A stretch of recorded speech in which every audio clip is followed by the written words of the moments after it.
It's time for the Rick Smith Show. Now, here is the voice of the working class, Rick Smith. And welcome, brothers, sisters, working class heroes. This is the Rick Smith Show. Thanks so much for being here today on the big program. Lots to get to, lots to talk about. Another 2.4 million Americans filed for unemployment insurance this past week. That takes that number up to right around 38.6, somewhere in the 38, 40 million range. And once you get to that level, what's the point anything matter? The numbers are just completely out of control. And here's the thing. You've got Mitch McConnell, the Senate Majority Leader, who has made it very clear that the next stimulus plan, if there is going to be one, and I think there might be, it can be no more than $1 trillion, according to Moscow Mitch, and no more $600 for the additional unemployment for folks. Because I'm really shocked at how this one little thing has just grabbed control of the Republican Party. The fact that working people got a little bit of something, a little bit. We're not talking about a huge bite of the apple. We're talking about a little nibble. While corporate America, we gave a $500 billion slush fund to. $600 a week to the worker that is going on unemployment. Who, again, and I talk about this every time this pops up. It's amazing how little our elected leaders understand about the unemployment system, because chances are they've never had to go through the process of losing their job and having to file for it. Because look, it's the Millionaires Club. They've always got a big walleted, deep-pocketed donor out there that's willing to help them get through that tough time doing that lobby job. So they're saying no additional $600, and that ends at the end of July. And remember, the point of it was Anton Scalia's kid, Eugene, who is our labor secretary, said that, it would be too much work to go through and make people whole. Because, look, even conservatives are saying, look, if you're making people lose their jobs and you're making them stay home and not work, you should pay them 100% of their wages. They should get compensated because, look, people have bills. So Scalia said, instead of trying to figure it out, he understands how badly our unemployment system's broken. He said, just throw $600 out there. It'll all come out in the wash. Because he understands that, unemployment only replaces about 40% in a good state of your lost income. In some of the crummier states, maybe 20, 25. So that additional $600 was to make up that massive gap between what unemployment is paying and what you actually lost. And it was a smart policy. If only they could have rolled it out much faster. If only they could have done what I think everybody from the beginning said they should have done, which was to have a system set up where people just stayed on the payroll. Employers said, go home, we'll pay you, we'll keep you on the checks will keep coming, your insurance will be fine, all of that will be fine. We'll put a system in place to do that. Didn't do it. So now we're in this weird world where at the end of July, people who have lost their jobs and probably might not go back, of the 40 million, we don't know how many are going to be permanent, but they're going to be SOL on the other side of the end of July. And this is another one of those moments where you go, which side are you on? Who are you fighting for? Because they're talking about tax breaks for corporations. They're talking about incentives for corporate America. They're talking about all kinds of stuff to enrich the corporate interests, the shareholder class. But you and I, not so much. Oh, and let's not forget immunity for employers when they do bring workers back and don't provide safe workplaces. Yeah, we're going to give them an immunity shield so that, because, hey, they need it. It's just crazy. And this is one of those moments where you just go, this is the time for working people to stand up, speak out, and be vocal, be militant. Like we talked last night with Harvey Kaye. It's time to get radical. It's time to get radical for a generation. It's time for working people to strike. It's time for people to get in the streets. It's time to re-envision our economy. It's time for us to put reward back into work and dignity back into work. And our tweet of the day comes from Senator Bernie Sanders, who tweeted out, in Denmark, McDonald's workers get $22 an hour, 6 weeks of paid vacation, 1 year of paid family leave, and pensions. In America, McDonald's workers make $9 an hour, get no benefits, and have to go on strike to get hand sanitizer during a pandemic. Is that right? And the thing is, we saw yesterday, and this is, again, I'm thrilled to see that finally we're taking to the picket lines and people are going on strike. Yesterday, McDonald's workers in 20 cities across the U.S. Walked off the job demanding safer working conditions. You know, the hand sanitizer, you know, the masks, the social distancing, cleaning, you know, those kind of things. And while they continue to fight for 15 in a union, they continue to fight for better wages, hours, it's about conditions right now. Safety is front and center. And you had this shareholders meeting where the wealthy go to rub elbows and figure out how much more they're going to take. It wasn't surprising that the worker who tried to speak was reportedly just shut down. So can't even, when you're part of the big club, you can't even speak then. Now understand, this is one of those weird moments because shareholders care about one thing and one thing only. They don't care about some worker, who's got to worry about taking a virus home to their families. They care about maximizing wealth. That's it. The CEO cares about maximizing shareholder wealth. That is it. And while it's reported that McDonald's made about $6 billion last year in profit, they handed out nearly $1 billion to shareholders in dividends during a global pandemic. You know, the wealthy shareholders. But surprisingly, they don't have enough money to, offer hazard pay, paid sick leave, masks, gloves, hand sanitizer, deep cleaning. Can't afford that. But we got money to hand out to the investor class. We can get those dividends out. Now, in defense of McDonald's, and I have to defend them here. They did spring for really cute looking pins that say essential worker. So, you still get the little nameplate on your shirt that has your name and now essential worker. You don't even have to work your way up to like assistant to the assistant to the assistant, anything. You're now essential worker. It doesn't come with any more money or better benefits or any security or any of that, but it's cute and it's a nice little touch. I think it's a nice touch, don't you? And the thing is what we've learned. And we've learned, through this whole crisis, who the essential workers are. Those are disproportionately women with children, and people of color. We've figured this out. They are the vulnerable. They are the vulnerable. They are the 47% that Mitt Romney and the GOP scoffed at back in 2012 because they didn't earn enough to pay federal income tax.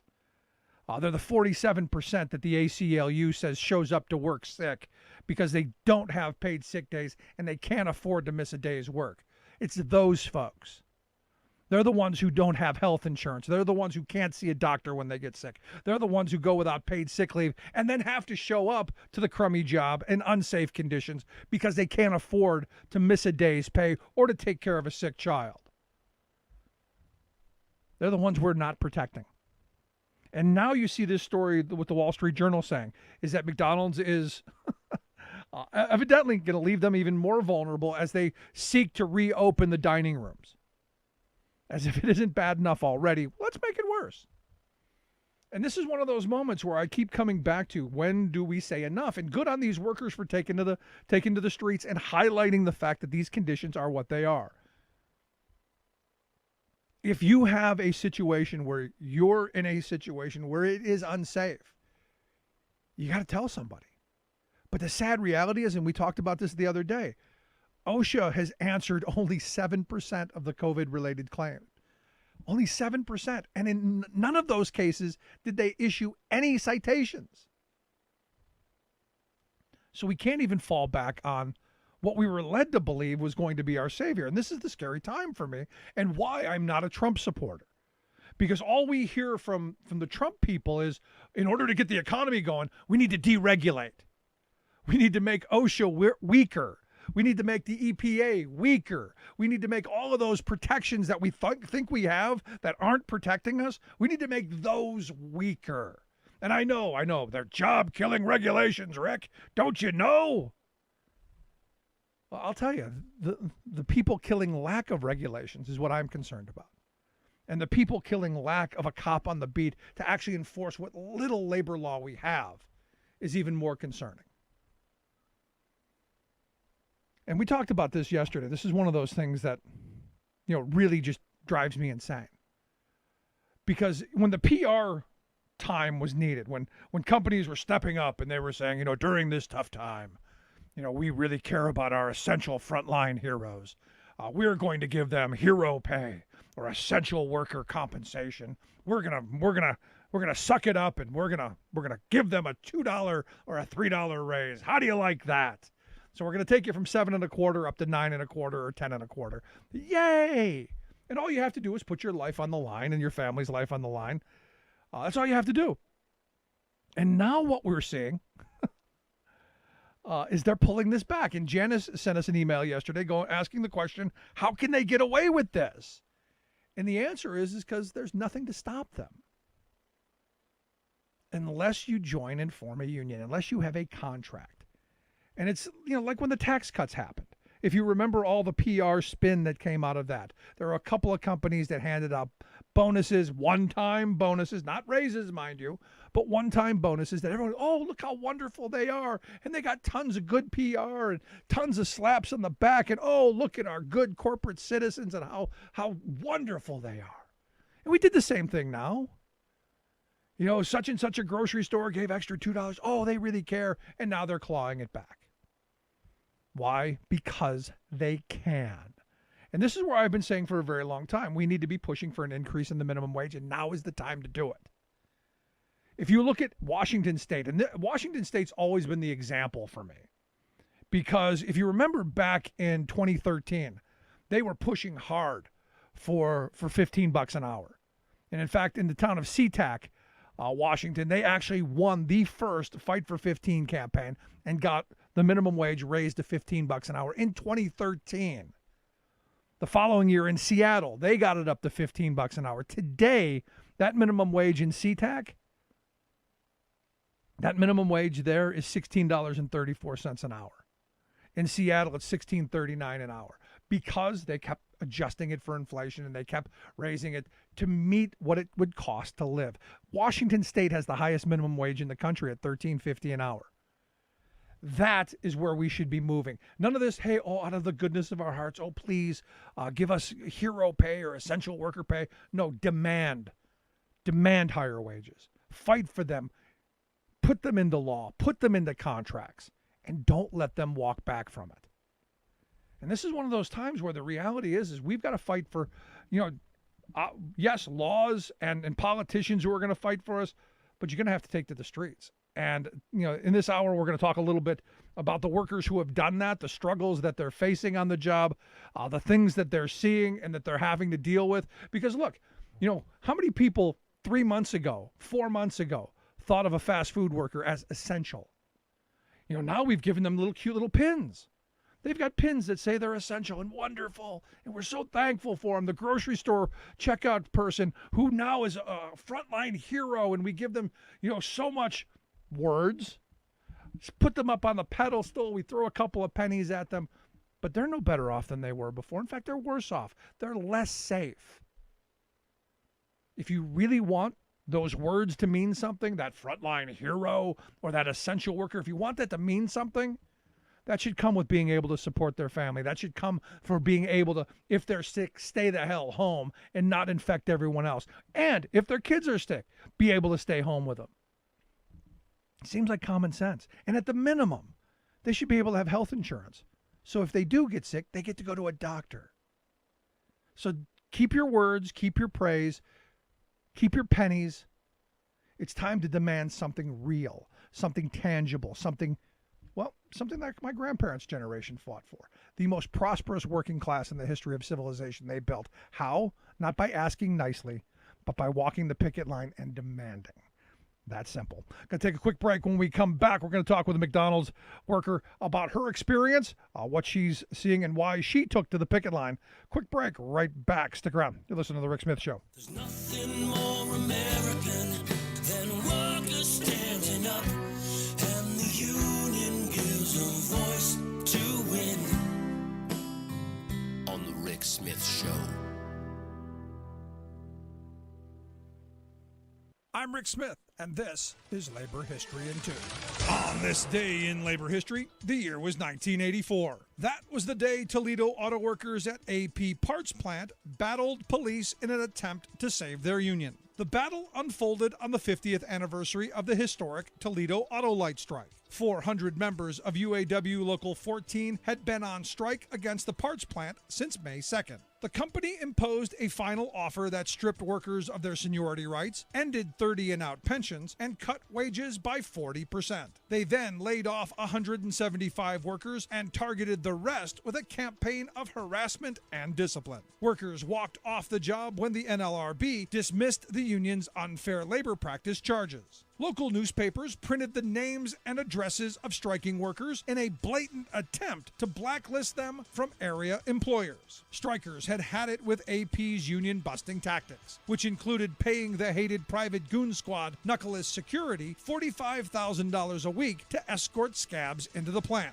The final straw came with an injunction restricting the number of pickets. In an act of solidarity, area unions came together for a show of union strength. Thousands of UAW people from area auto plants joined with striking OCAW refinery workers at the main gate to challenge the new injunction. Police in full riot gear charged the crowd with tear gas, clubs, and pellet guns, beating and arresting dozens of strikers. A pitched battle ensued between workers and police that lasted up to 18 hours until the company was finally forced to eject scabs from the plant. While workers were jubilant, the strike served as a warning about the future of small parts plants. The strike dragged on for months, ending in deep concessions and outsourcing. Labor History in 2 brought to you by the Illinois Labor History Society and The Rick Smith Show. For more information, go to laborhistoryin2.com. Welcome back to The Rick Smith Show. Now, here is Rick Smith. So I look at Ohio Senator Sherrod Brown, who the other day asked the absolute right question. You know, how much of a rise in GDP, how much of a rise in the Dow is worth the lives of workers? How many workers is it going to take to pump those up? And look, this is my fear in all of this, as they force people back into the workplace without safety in mind, without the ability for workers to keep themselves safe, and also giving employers an immunity shield, you kind of got to wonder if we're going to take it. And I'll tell you, I'm really encouraged to see workers across the country taking to the picket line and standing up and speaking out. That's why I've asked Sade Andrews to come talk with us. She's a Florida McDonald's crew member. Sade, thanks for taking time for us. Hi, how you doing? I am good. So I understand you're one of those people who took to the picket line and went on strike yesterday. Yes, on Wednesday. And what was it that made you, what made you do that? I believe in standing for what's right. And by that, you mean the conditions under which you work, I get what's right, but why do you think it's not right? I think it's not right because you're putting people's life in jeopardy, and you're not also protecting the workers. Like at our store in Tampa, like my store, the workers, like, we don't feel protected. And the customers, like the lobby area is still open in our McDonald's. So the restroom too is open to the public. And we don't really have shields like that. And when we run out of masks and gloves, they basically expect us to provide our own. So we basically have to just go with it. And the customers, they don't have to wear a mask and gloves if they don't want to. So we can't really tell them what to do. And sometimes they ask us ourselves. They'll be like, "Why you guys don't have masks or gloves?" And recently in our store, we had a maintenance person. They was there, but I guess they fired them. So we basically, like, if we don't have nothing to clean with, like clean the bleach down with the spray the store, because we be there till like 2 o'clock sometimes cleaning. We basically just can't really do nothing about it. You just got to go by what they say. So you don't do anything during the shift that you're there. It's just people coming and going to the bathroom, in and out, not wearing masks, not practicing social distancing, and you're not getting the things that you need to protect yourself, and they're not cleaning. This sounds like a nightmare. Yes, it is. That's why I'm demanding, like, we get our cleaning supplies and our masks and gloves, because we need that, and also shields in the drive-thru too. So no shields whatsoever. And what happened? What response are you getting from management there? I mean, because I can't imagine that they're thrilled with it either, because it's kind of a condition that the frontline managers have to deal with as well. Yes. So like the managers, they kind of like brush it off, kind of. They'll be like, "Oh, it's okay, we'll get it done," or whatever. But they don't really do much about it. Like, they kind of like secretive with stuff, so they're not gonna really tell us what's really going on. They're just gonna brush it off, kind of. It's just crazy. So let me go back to this mask thing, because you're saying that they're not even providing you with the basic minimum protective needs that you have of just a simple mask. Yes. Like, we'll have it, and then we'll run out. So you basically got to bring your own. So that's basically how it goes. And it's just crazy. And of course, as you said, they're not mandating that the customers that you have to interact with, that they have to wear a mask. Because, as we've been saying on this program, the person wearing the mask isn't protecting themselves from getting it. They're protecting everybody else from them giving it to them. So by wearing a mask, you're saying, I want you to be safe. And if someone else that you're in front of it has a mask on, they're telling you, hey, I want you to be safe too. So this is how this game works. So to have an employer who says, well, you wear one if you can, but the people who come in that you're going to have to service, they don't have to. That basically is telling me that your employer doesn't give a rat's behind about you or any of your coworkers. Yes. I mean, the customers, sometimes some of the people, some of them apply with the rules. They'll like social distance, and some just be like, nah, not even gonna listen to them. So what's the demand now? I mean, you guys went on strike, obviously, to draw attention during the shareholders meeting. What are the demands? The demands is we need our cleaning supplies, our masks and gloves, our shields, and also we need double the pay for risking our life, because this is a very, very big risk. Because I'm a college student and I help my mom pay bills. So if I get sick, we basically don't get paid to, like, pay leave day. We don't get paid. So basically, I'm in, like, trouble, kind of. No, I mean, you're stuck in a hole. Right. It sounds like you're in an extremely vulnerable position, because I got to assume they're not providing any type of health insurance, right? No, they're not. So if you get sick on the job, and this is where my mindset has been from the beginning, that we need to treat this like a workers' compensation issue. If you get sick on the job, that employer is responsible for you getting sick, responsible for your health care cost, responsible for your recovery. And if something worse happens, they're responsible for that as well. This is ridiculous that they're going to put someone like you in a position that you have no ability to defend yourself, that you absolutely need the job because you people need to work, and you have no ability to get the care that you need when and if you get sick on the job. It's literally insane to me. Yes, and sometimes like we'll see people come, like they'll be gone for like a few days, but we won't really know like if because they'll come in with a paper, we don't know if they're sick or not, and we don't want to be like rude and ask them. So like we kind of just got to go with the flow basically. Yeah, because the manager's not gonna really tell us nothing. Yeah, but here's the thing, Sade. I mean, I'm of the mindset if I'm in the kind of close quarters that you guys are in, because there's no way, I've been to a couple of McDonald's over the years, there's no way you're going to keep the entire staff 6 feet apart. There's no way you're going to be able to social distance in that way, the way it's set up. Now, I think they should have to retool and make things a little bit different so that you can protect yourself, but they're not providing masks. What the hell makes me think they're going to actually abide by any social distancing? Yes. So, in your workplace, do the other crew members? Do the other people work there? Do they feel kind of the same way that you do, or are they, as I've met in the past, some folks who are a little more afraid because they're a little more desperate? What are you experiencing? Yes, like certain ones I'm close with, they're very worried about it because they get sick easily. Like me, I don't really get sick. Like my immune system really good, but like certain ones, they have a bad immune system, so like they can get sick easy, like in a drop of a dime. Right. So, and then some of them, they kind of brush it off. They're not really as worried about it. So, yeah. But you're lucky you've got a good immune system. But here's the problem with having a really good immune system. We don't have any immunity to this. That's why this is so important. And right. There are stories of younger people contracting this and ending up having fatal outcomes. And I want that for no one. And this is one of those moments, Sade, that I want people to understand that we can do all of these things in a safe way. It's just going to take some time, some effort, some input from employees, and some employers who are actually going to care about their employees. And I know that's a lot to ask, but I think if they're not going to do it out of the goodness of their soul and the benevolency of their heart, that they have to be forced to do it. Right. And that's what you guys were doing, have been doing. What's the plan going forward now? Because obviously, one day isn't going to be enough. What are you planning on doing next? Yes, we plan on still fighting till we get what we need.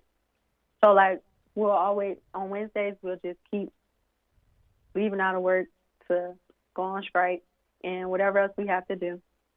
And what kind of response are you getting from customers? Because, I find that, it's kind of a mixed bag, but I've found some over the years that, the public is your greatest support. What kind of public support are you getting? The public, the customers, they're actually worried about us too, because they ask about us. They're like, how you doing today? Are you good? You got your mask and gloves? They're real supportive. Yeah, I mean, because, it's kind of like a little community almost, I guess. And yes. And sometimes they'll ask to speak to the managers too sometimes. Yeah, and here's the thing, and if you have the opportunity to talk to the boss, to the guy who owns the place, because it's not McDonald's, it's not the big corporation. The big corporation doesn't care. They've shown that time and time again. What's the pitch? What's the words that you would want them to hear? I would want them to think about us as because we're like their family too. So if you wouldn't want your family to get sick, then you should be able to think about us too in the same sense, basically, because this is very big, and this epidemic. Ooh. No, it's huge. But here's the thing that gets me, and this is where where you're talking about this as being a community and everyone being a family and being together and assuming that the folks at the very top care about everyone else the same way we care about each other. That unfortunately is not the case. They care about one thing, and that's the bottom line and profit. And until we change that model, until we stick together and demand that they treat people better and share the wealth that your labor creates, I don't know that anything is going to change. And that's why I'm such a big supporter of unions and the Fight for 15 campaign. I believe Fight for 15 and a union is the battle cry and should be pushed forward. Yes. So last question I've got for you, in looking at this, and look, you're obviously a college student. I'm sure you have plans of moving on to do wonderful, terrific things as you get older. Not that what you're not doing now isn't important, but I'm sure you've got hopes and dreams. What do you tell to the person left behind, the person who's coming behind you, about your struggles and what you'd want them to do? Like working at McDonald's? Right. I would basically say, you basically just have to keep your spirit up, be strong, because sometimes things aren't going to always go the way you want it to, and just know that there's other things ahead of you and there's better days coming. You just have to have faith, and do what you feel is right. Put your foot down if you have to too. Stand up, speak out, and as I tell folks like you who I know are going to go on to bigger and better things, Fight the fight, leave something good behind for the next person like you who comes behind you so that they don't have to suffer the same kind of things that you've had to go through. Sade, I appreciate the time, the thoughts. Stay safe. Thank you. And keep up the fight. Thank you. Good stuff. Thanks so much, Sade Andrews. I'd love to hear your thoughts. You can email me, rick@thericksmithshow.com. What are the conditions like where you work? Did you hear anything in that interview that made you go, hey, maybe we should start thinking about this? I'd love to hear it. You can email me, rick@thericksmithshow.com. Quick break right back after this. Stick around. Remembering that united we bargain, divided we beg. Rick Smith.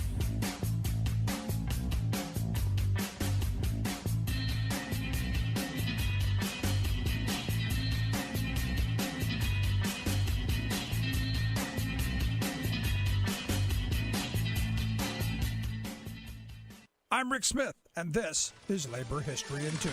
On this day in labor history, the year was 1946. That was the day that Democratic President Harry S. Truman ordered the government seizure of the nation's bituminous coal mines. 800,000 United Mine Workers of America, led by John L. Lewis, had gone out on strike. A wave of strikes washed over the United States after World War II. As part of the war effort, most unions had agreed not to conduct work actions during the war. But as industry profits soared due to wartime government contracts, workers saw little improvements in their wages or working conditions. Pent-up worker frustration boiled over after the war. Historian Jeremy Breacher had noted that the U.S. Bureau of Labor Statistics called the first half of 1946, quote, the most concentrated period of labor management strife in the country's history. The miners were part of that strife. They wanted improved wages, better health care benefits, and safety on the job.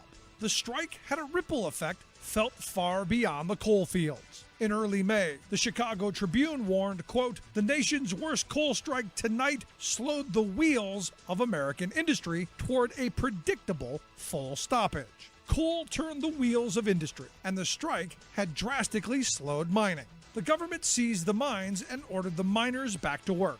But still, the coal companies refused to meet the coal miners' demands. Unsatisfied with the resolution of the strike, the miners walked out again in November. The government fined the union $3.5 million, which it later reduced. President Truman called the work actions a rebellion against the government.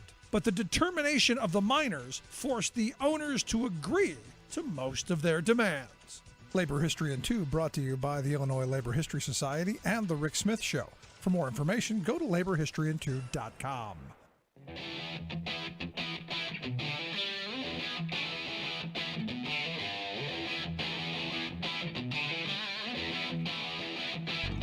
Welcome back to the Rick Smith Show. Now, here is Rick Smith. So as I've been saying, the reality is I want to see work rewarded. I want to see dignity on the job, but more importantly, I want to see safety. You should not have to go to work and toil under conditions that are going to cost you your life. And you look at the fact that some 90,000 people die every year from occupational exposures that aren't counted. And this is another one of those moments where, again, we're allowing employers to get off the hook, and you're going to have Congress very soon move forward on an immunity bill to shield employers from any employees who get sick on the job because they didn't bother to put up safety shields or provide protective equipment or do any of the cleaning that we know needs to be done. And this is, before they kick the doors open, because Donald Trump's already said there will be no other closures.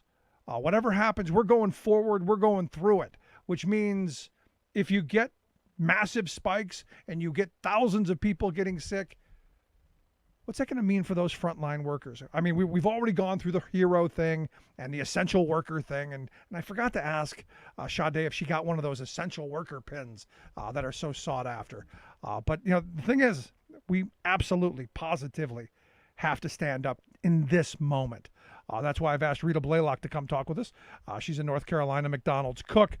She as well participated in the day of strike. Rita, thanks for taking time for us. Hello, I'm Rita Blaylock. I appreciate it. And I work at McDonald's, yeah. I appreciate you taking some time for us, Rita. So tell me, why'd you get involved in this? Why take to the streets? What was it? Actually, I've been doing this for over 7 years for fighting for my rights for everything, for the 15 and the union. And actually, when this epidemic came along, first we just had this glove. We didn't have masks or anything. So I took it upon myself. I hate I had to do it like that, took it upon myself too. Some of my organizers, we did a video camera thing that we didn't have shields. We didn't have no kind of shields. We didn't have no shields on drive-through. We didn't have the mask or anything. So it's amazing how, hey, it's not amazing. For one thing, is why did I have to just go and do this, which they should have did this upon themselves, the McDonald's Right. Corporation. Right. They Which they should have did. provided a safe workplace. You shouldn't have had to do this. Exactly, which I did, and I accomplished that. And I'm very proud of that. They did put shields on that. But unfortunately, the store that I was working at that time, they closed down and they're rebuilding it. Okay, now I am at another McDonald's store in Raleigh, but it's in a Walmart store, which that means that I still have one shield and the same mask, which the little black masks that they gave us at McDonald's. I could put a lighter, flick a lighter, blow it out. I could sneeze through it and sneeze on my arm. That's not good. That's not That's helpful. not good. That's not nothing. That's not nothing, really, honestly. But then at the McDonald's I'm at now, like I said again, we only have one shield. It's thousands and thousands of people coming to this store. Yeah, Even though it's in Walmart, but still, they come to the McDonald's, the little McDonald's store. They don't have but one little shield at the little cashier. I don't think that's safe. no, that's Still wearing clearly the not little enough. black mask. No, it's not. We're still wearing the little black mask, which, hey, that's what we got to do. But I'm not good with that. But this is what I got to do to make a living and pay my bills. Yeah, and good on you. You know, they're not trying to help us do anything as far as compromise or trying to help us. If it's paid days, sick days, or anything like that, they're not trying to do anything like that. And I would argue it's because no one's made them do it. Because, you know, we keep hearing about this idea of a benevolent employer who gives us all these wonderful things. But yet I hear, you know, the stories from you and from others of employers that aren't doing the right thing. They aren't creating safe workplaces. They aren't providing decent wages, decent conditions, decent hours. And this is one of these moments where out of chaos, I think we gather together and we demand better. And this is that moment, which is why I'm proud of you guys for stepping up and speaking out in this moment, because I think people are listening. I think the fact that, you know, we now are realizing just how important your work is and the work of other essential frontline workers, how important that is. I hope that we'll remember and we'll continue to fight for you and get the just rewards that you deserve. I hope so too, because I'm not gonna stop until I get what we deserve, Good for you. what all of us deserve. So let me ask you, did you get one of those cute little essential worker pins that McDonald's was handing out? Oh no! Why would I want one of them? So you even got cheated out of that. Yeah, I really got cheated out of that, but I wouldn't want one of them anyway. I am a essential worker, but that's not the point. That's you don't give me no pin. Give me a raise. Give me 15 and better. There you go. Don't give me no pen. The pen don't mean nothing. I'm still out here. I might get sick. I don't never know. I'm around people all the time. I don't know what's happening. I don't want no pen. I want better and more. See, that's the right response. Take your pin and shove it up the dark side of the moon. Give me a decent wage. Give me safe working conditions. Give me health insurance. Let me ask you that, because yes, because you know. definitely. You know, Go ahead, they're sir. putting you in this situation where you're literally putting your life on the line so someone can have an order of French fries. and they can hand out, $1 billion to their shareholders. Do you have health insurance in the event that you do get sick? No, sir, I do not. No, sir, I do not. I don't have anything. The only thing I get is what I get from McDonald's. When I go to work, that's the only thing I get. It's my paycheck. That's it. And how long have you been Which I working? deserve more. How long have you been working in fast food? Actually, in this McDonald's, actually about 7 to 8 years, but actually in all over 10 to 15. Because we keep hearing this frame, Rita, that it's just high school kids, just pimply face high school kids getting their first job. And yet, I'll tell you, my experience is it's mostly women with children. It's mostly older women who have had to go back into the workplace. Yeah. Come again? I have kids, but my kids is older, and I am 53 years old. So it that kind of takes away from the frame of the pimply faced teenager, and kind of puts it back where I keep arguing that it should be, that these are jobs that right now are supporting families, and that should pay a wage that can actually support a family. Exactly. Not even just a family. I mean, still, people that still work, they need to be able to pay their bills. I can't even pay anything actually right now. So on the real. So what do you want people to know? Because look, I think there's a moment right now where we're looking at folks who had to go to work every day in this, and we've put them up on a pedestal. We're calling them heroes, and we're calling them essential, and throwing a couple of extra pennies at them at certain times. What do you want folks to know about what you're going through in this moment, as the rest of us are trying to stay safe in our homes? What do you want people to know? Actually, what I would think I want people to know, I still want everybody to be safe, but I think it's crap because we getting treated like shit at McDonald's, and I don't mean to really cuss, but that's where we getting treated, and I think it can be better, and we do need $15 plus. We need everything that we're not getting, we need it. Everything. Right. Because they can give it to us. They can give it to us. No, there clearly is enough money there. I mean, when you look at the reality, what I saw is, and this may be just me missing something, but they made $6 billion in profit last year as a corporation. Of course, and that's so not they can including give us $15. Right. That's not including the profit that each of these franchisees gets. This is just the main corporation. So there's money there to be had. Your labor creates an enormous amount of wealth. It's time that wealth be divvied up a little more equitably. You're exactly right. And it does need to be. So at the end of this, again, the last question I wanted to get to you, because we want people to be safe. We want people to be able to not go to work and come home and not get their families sick.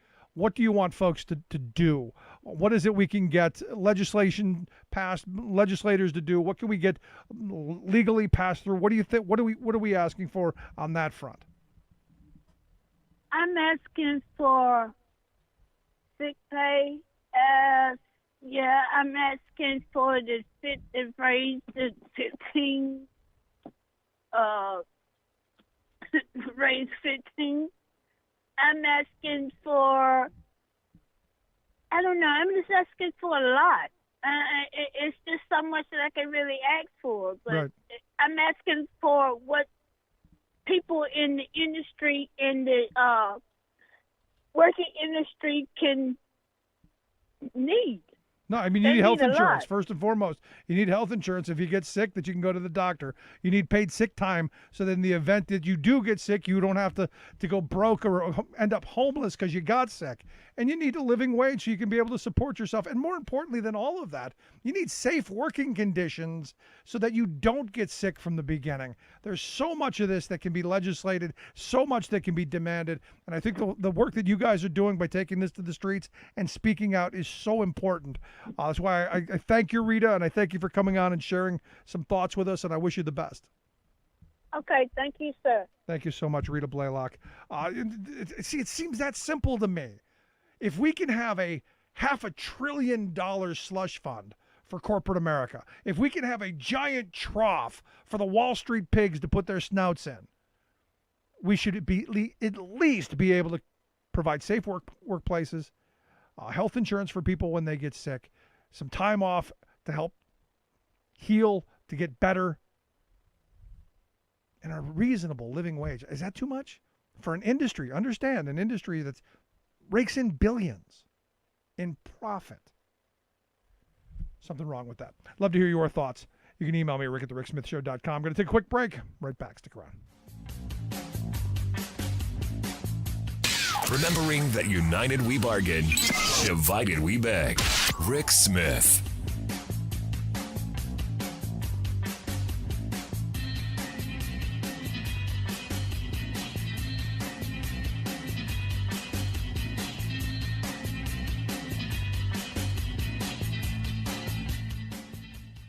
I'm Rick Smith, and this is Labor History in 2. On this day in labor history, the year was 1949. That was a very important day for workers on the islands of Hawaii. It marked the passage of the Federal Hawaii Employment Relations Act, more popularly known as the Little Wagner Act. The Wagner Act had granted the right to unionize to most non-agricultural workers in the United States. The Little follow-up to the act extended the right to join a union to Hawaiian agricultural workers. The International Longshoremen and Warehousemen Union were instrumental in pushing for this legislation. Robert Kumanera, who had worked on the island of Koloa, reflected on the significance of the right to join a union, saying, "It was not a matter of wages and conditions, but pride. Because when you say you work for the plantation, you were pitied, that it was synonymous with $1 a day, and that you were living in one old plantation shack. So, union, to me, union is pride." 1 year after winning the right to organize, sugar plantation workers participated in a massive strike. Some 26,000 workers embarked upon a 79-day strike against the plantation bosses, effectively shutting down 33 of 34 plantations on the island. The strike was seen as a turning point for labor relations in Hawaii. Workers across ethnic lines joined together in solidarity against the paternalistic plantation system. During the strike, the workers received broad community support. As Kumanero stated, it was a matter of pride for the workers. In 1943, before the Little Wagner Act, there were 13 labor contracts in Hawaii. By 1947, that number had multiplied to 166 labor contracts. Union representation was now a reality for Hawaiian workers, and there was nothing little about that. Labor History in 2 brought to you by the Illinois Labor History Society and The Rick Smith Show.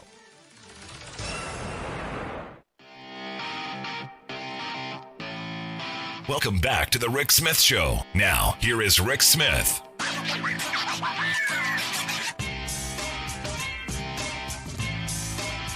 So the story coming out now, The Gap. Everyone knows who The Gap is, right? The apparel chain. Evidently, The Gap is looking for robots. They want a bunch of robots to come in and do the picking because they have to do the social distancing. They can't have people shoulder to shoulder, which is how their systems have been set up.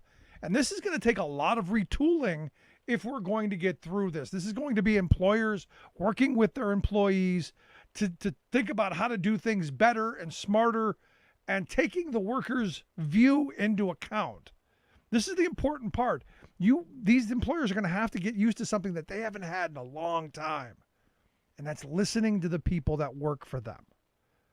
They're the ones who ultimately are going to be the ones who figure out, hey, how can I do this job better, smarter, safer? But The Gap, they've figured we're going to go to robots. So they've ordered, I guess, a bunch of robots. They're not getting them as fast as they want, but they'll have a bunch put online. And it's got me in this thought process right now where, I've had these conversations with people who, are almost Luddites. I don't say that I'm a Luddite. When I go to the grocery store, I still, even today, do not use the self-checkout because, those folks still need jobs. And maybe that's the wrong thing, but I still think that where we need people and they need their jobs. We need to encourage and promote that. But there's the other side of me that goes, technology is going to make our lives better, going to make our lives easier. There's a way of doing this that's going to advance things, but you can't have working people being the loser in all of this. And this is where I've always been a supporter of universal basic income. The idea that there's got to be a basic amount of money. Now, Andrew Yang was running around talking about, $1,000 a month. And truth be told, $1,000 a month is not nearly enough for people to live on. Sorry. It's just not. Now, you could argue, well, that's what a minimum wage worker working at a fast food place makes in a month. That's what they bring home. And that's a crime in my view. The vast majority of people, there's just no way you're going to live on that. I think there's got to be a universal basic income, an amount that people can live on, and then find employment in whatever new technologies or new things or new opportunities they can find. But we still have to have that base.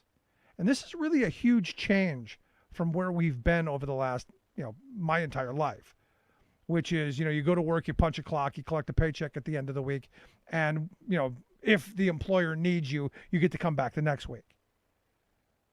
This is a different idea in that we want to encourage technological advancement because for a society, it moves us forward. We have huge productivity gains. But this time, my view is that working people have to share in that productivity gain. Because if you look at the charts that are out there, and there are tons of them, you can Google it online, there are tons of charts on productivity of it just, 45-degree angle straight across the graph. And workers' wages used to follow that perfectly.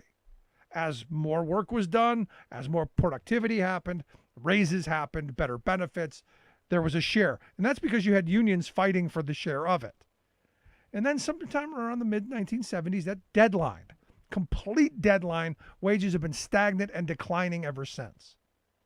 Which is how we've ended up in this wildly unequal society in which we find ourselves, where we have a lot of really, really freaking rich people, the people who figured out how to organize something and get everybody to work for them and for peanuts, and they reaped all the reward, while those workers who are showing up to the McDonald's and showing up to the fast food restaurants and showing up to those retail jobs, all being told, don't ask for too much or we'll automate you out of existence. Be happy you got a job. While they're reaping billions. This is one of those moments where, in my view, we start talking about how do we make sure that productivity gain gets shared. I think through greater union density and demanding better wages, hours, conditions on the jobs that we have, but also government policy that's going to encourage that shared dividend. That it's just not the wealthy investors who own shares in the company that reap all of the benefits, that all of us as shareholders in this country, in this enterprise known as the United States of America, we get a dividend out of that. Much like they have in Alaska with the oil. Everyone gets a check every year from the oil companies. We need something like that here. And this pandemic has really, I'm hoping, opened the eyes of a lot of people on how precarious their situations are. I mean, we're conceivably in a bad way right now as a nation. Many families I know who are worried about, hey, are we going to be able to pay the rent at the first of the month? Are we going to be able to make the mortgage payment? And what happens if I can't? This is that moment where we have an amazing opportunity to think bold, to think radical. And is Joe Biden the guy? I don't know yet. But I see Joe Biden as a vessel to get us where we want to go. And it's got to come from us. It's got to come from we the people. These demands, and it has to come from us. And what's interesting to me is I spend my days discussing these topics with people, and I'm amazed at how well corporate America's PR schemes have worked in dividing we the working class. I had a conversation with a guy today. So, well, I'm pro-union all the way. I'm 100% union guy, except for those government unions. And you go, whoa, wait a second. They're workers like you are. They go to work the same as you do. Why are their jobs any different or less than yours? Stop dividing us. Stop tearing us apart. We're all in this together. And because this is how the wealth class works. And it's always been this way. It's always been the war between labor and capital. And capital usually wins because, well, as Jay Gould said, I can easily pay half the working class to murder the other half. They understand that. Now, they're not hiring thugs with sticks yet to come out and beat us in the streets. They're not hiring, goons to come and, club us yet. But they've got PR machines, incredible PR machines that get us regurgitating their talking points. Those job-killing regulations. We're overtaxed as a corporation. Those unions are killing us, bleeding us dry.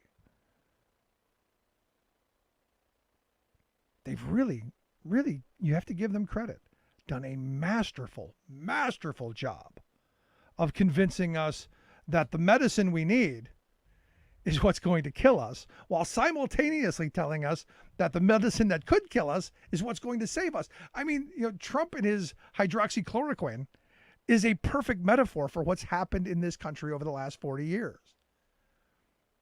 It really is. The fact that all of the things that I think could make us better,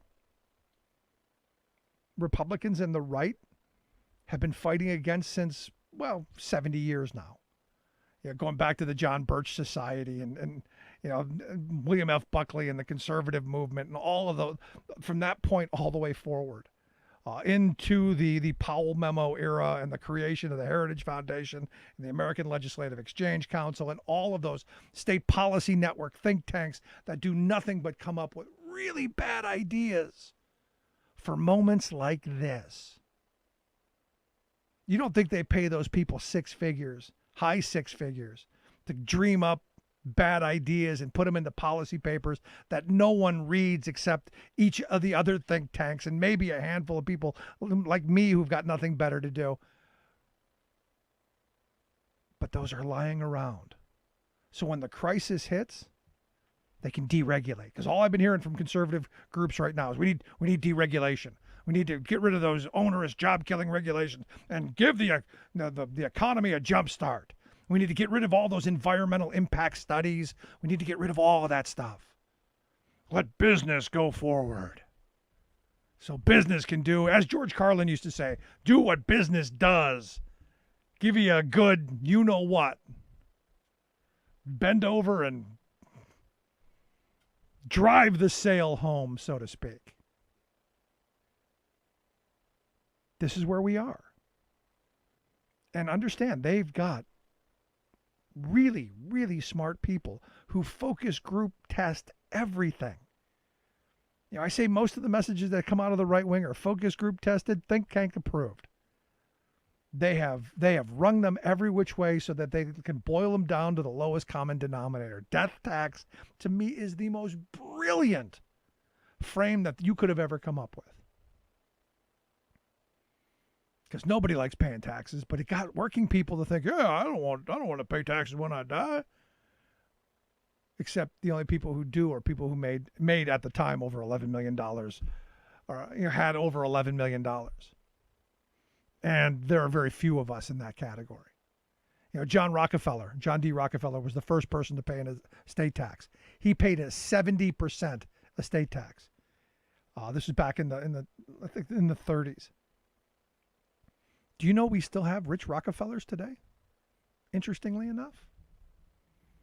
So the whole idea that, you're going to bankrupt all these people and all their kids are going to be paupers is ridiculous. But again, it's the sale job that they give us. It's the BS that they throw at us. And sadly, we put up with it, which is why I'll tell you, I was thrilled to hear those two women who, stepped up, stepped forward, spoke out, and said, look, we're going to demand better. We demand better wages. We demand better hours. We demand better conditions. It's a lesson I think all of us should learn. All of us should at this moment, because the bad ideas are coming. Trust me. They're going to come fast and furious and in the dark of the night. It's our it's our responsibility to step up and speak out. Anyway, I'd love to hear your thoughts. You can email me, rick@thericksmithshow.com. We're going to take a quick break. When we come back, our good friend Sarah Burris is going to be back. I'm looking forward to that. Quick break. Right back. That united we bargain, divided we beg. Rick Smith.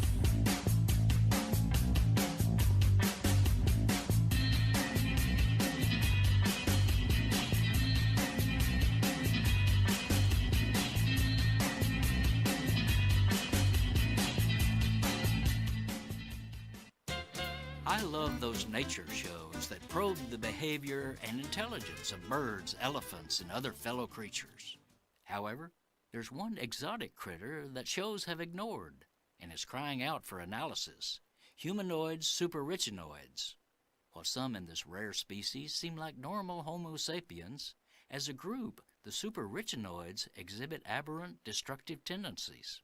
In particular, an insatiable desire to accumulate boundless personal wealth, as if one's net worth is one's true worth.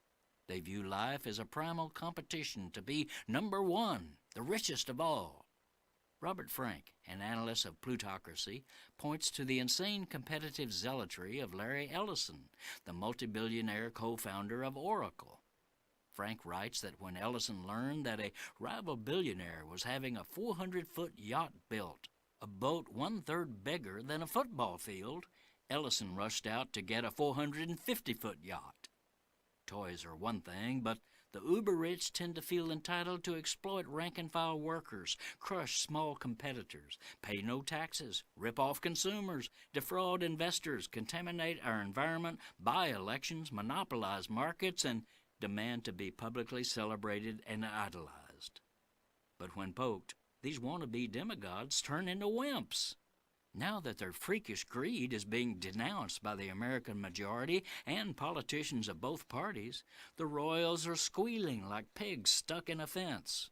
Their hubris is being openly mocked, and I suspect that their whimpering is due to their finally realizing that their bloated net worth can't buy respect, and they can't handle that reality. This is Jim Hightower saying we've got to get back to building a real economy based on the productivity and true genius of America's grassroots people. What do the corporate powers from Wall Street to Walmart have in common? They hate the Hightower Lowdown. You can see why at www.hightowerlowdown.org. Welcome back to the Rick Smith Show. Now, here is Rick Smith. So it's graduation season, and look, my oldest daughter, she's graduated or graduating. I'm not sure how they're going to do it. They're going to go and videotape her walking across something. Then, maybe later in the summer, there'll be an actual graduation or a video presentation or something. And it's been kind of interesting to watch how different places do the graduation ceremonies and how they have them read out and some of the dignitaries that have been, well, kind of duped into doing the whole thing. You've heard them all.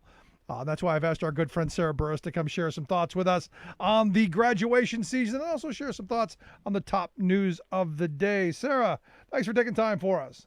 Thank you. I didn't know that your daughter was graduating. Congratulations. Yeah. That's so exciting. Turned 18 just the other day, 2 days ago. Yeah. Aww. Sad. You could do like a green screen thing where she could walk, in front of the green screen and like pretend to shake Barack Obama's hand. You could just like put him in or something. I don't know, but something. They're thinking of doing something. There's going to be a drive-by, I guess. We're doing some of that. But like I told her, I don't remember my high school graduation. I know I went. I don't remember anything. I don't remember who was on the stage. I remember I got a little piece of paper that I can't find today. She's got the greatest story in the world. Our class was so bad, they canceled everything. Yeah, that's true. There you go. I don't remember mine either. I remember before it and I remember after it, but I don't remember during. Yeah, I remember wearing the dress. That's all. Yeah, that's about it. But what was so funny this graduation season is the unfortunate names that were slipped in for dignitaries to read, like the great governor of Mississippi, Mr. Tad Reeves, who I mean, just Tad Reeves, like that name alone is always Right, which is really why he didn't bizarre. question anybody else's name. Right, exactly. Because when somebody said that their name was Harry Ascrack, he read it aloud, and And I got mean, it I right, get it. too. And I was saying too, like this, it's not Harry Ascrack is not the only one. Lika Madik, also graduated along with his twin sister Suka Madik, and their cousin Munch McCoochie. Okay, well, I don't even know how you get that name out. I can barely say Smith, let alone that stuff. I know, right? Actually, it's one of those things that for some reason I can always say the most profane things. Yeah. Really easy. So I gotta wonder, if the staffer actually went through the names and asked No. for clarification so that he would have the right pronunciation. Because if you remember, George W. Bush used to have people's names Yeah. phonically spelled out Yep. with like all kinds of words. Is it possible that that one of these folks had that? I doubt it. I honestly doubt it. I don't think they do it at that level. And I don't think George W. Bush was the only president. I think a lot of times whenever you have these complicated names, it's that there's some staffer being like, yeah, no, there's no way he's going to know that. No, my wife does it for me. She does the same thing. Right? It seems perfect. So I would not be surprised if Tad just thought this was going to be fine and it was just, a bunch of high school students and he was going to read their names off and then Harry Ascrack. Yeah, but that happens every year. I mean, when I was in high school, we had Harry Ness. His middle initial was P. So, that's what There it you was. So everyone does it. They get away. And this time some top name people they got had. Good for Thank them. goodness. Good We for need them. that. We need a right little now. levity in this moment, Yeah.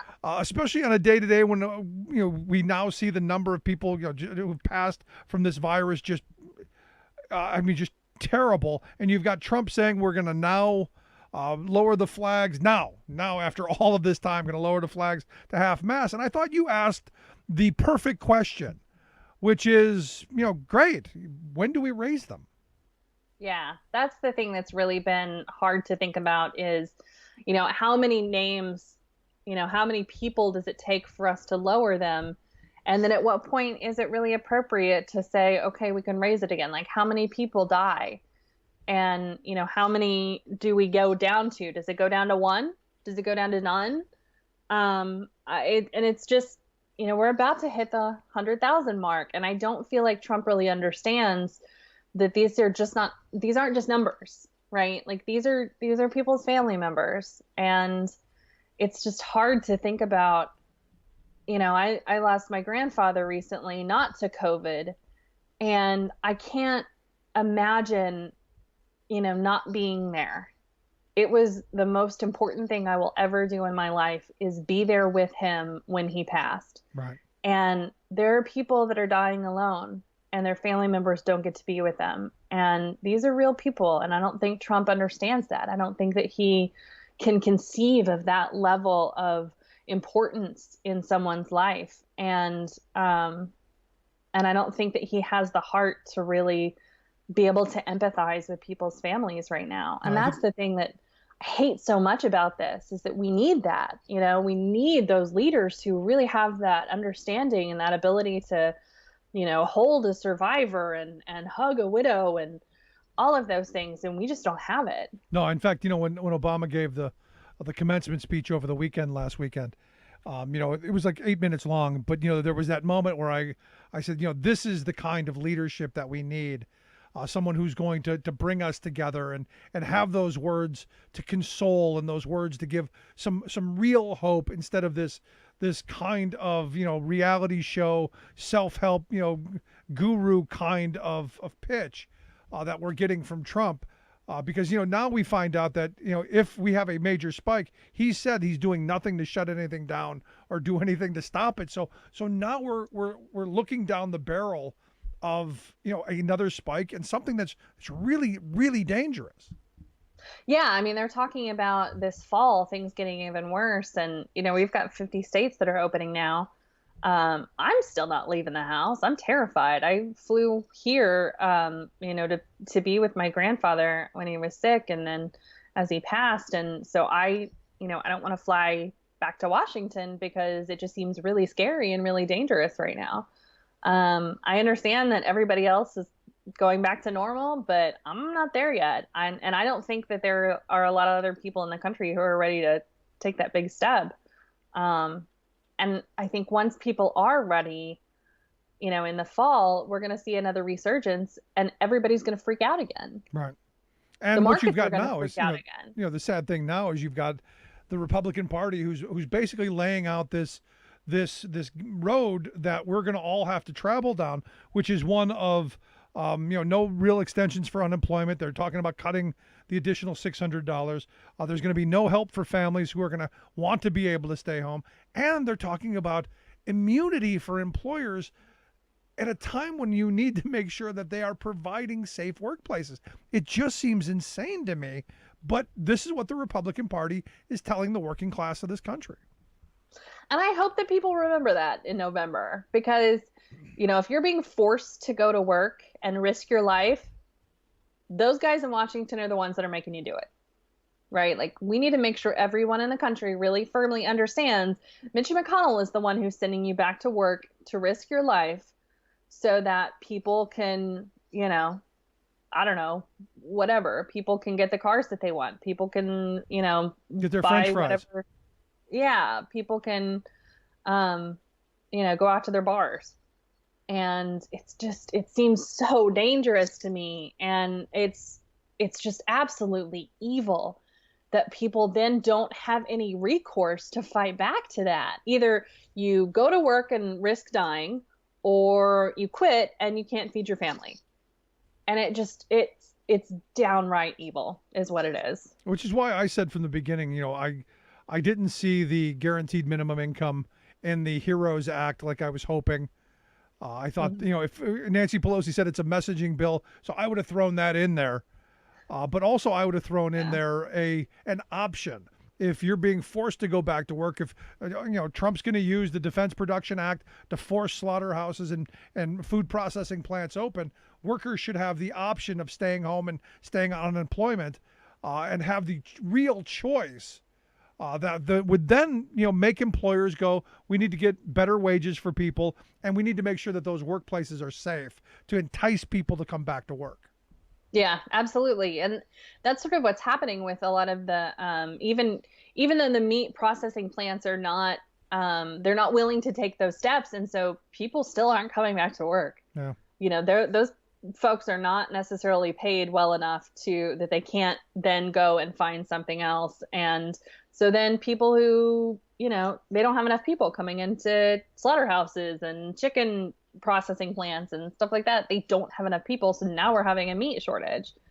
Yeah, and it's scary. It's scary stuff. And, and speaking of, Obama's commencement speech, which I thought was really, really good. What did you think of Ben Sass's commencement speech? There's nothing like a good piece of sass. Ben Sass is, he's just not the brightest bulb in a tanning bed. He's a few fries short of the Happy Meal. So generally, whenever he speaks, I don't take him seriously. Every once in a while, he'll say something where you're like, oh my God, a Republican just said that? But even now, like, he's done so many things, I feel like, where he's walked it back, that I'm just like, I don't even trust whenever he tries to be a good guy anymore. And so it's just like, I think, like, I don't know. He's a big old sass. There you go. Now the big news today, obviously, Amy Klobuchar. The vetting process begins for who the VP is. Biden has, I guess the Biden campaign announced that they're vetting her. Do you see her being the pull? Well, so there are actually a bazillion people they seem to be vetting. We know Kamala is, Val Demings, Stacey Abrams. I can't remember the governor of New Mexico, but I know she was on MSNBC the other day and was talking about being vetted. There are a whole lot of people being vetted. I honestly think that the only reason the Biden campaign is vetting Amy Klobuchar is that they're scared of her.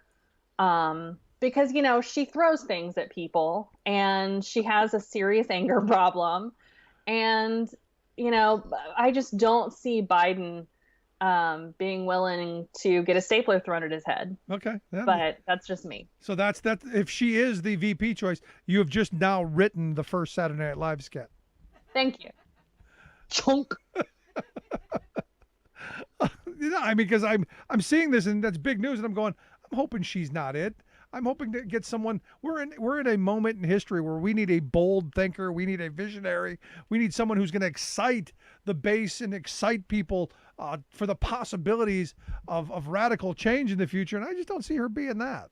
I would say too, like I don't understand why everybody thinks Amy Klobuchar was like this brilliant debater. She just had a whole bunch of like Southern colloquialisms, or not even Southern, but like Midwestern colloquialisms that she just sort of had somebody write for and threw them in there. And that's not issues, right? Yeah. Like you can't, it's like Sarah Palin's lipstick on a pig thing. Like that's not, I don't want to have a conversation with somebody like that. That might work for the Republican Party. It does not work for us. Right. We need somebody who's incredibly intelligent, who can stand up to Mike Pence and be like, actually, Mike. And I think that the other women that he's looking at, Stacey Abrams, Val Demings, they're all brilliant, amazing women. And I'd be so excited to have them on the ticket. Amy Klobuchar, not so much. Yeah, I'm still hoping for Elizabeth Warren. That's probably not going to happen. But see, we've had this conversation before. Like, I want her to be the chairwoman of the banking committee.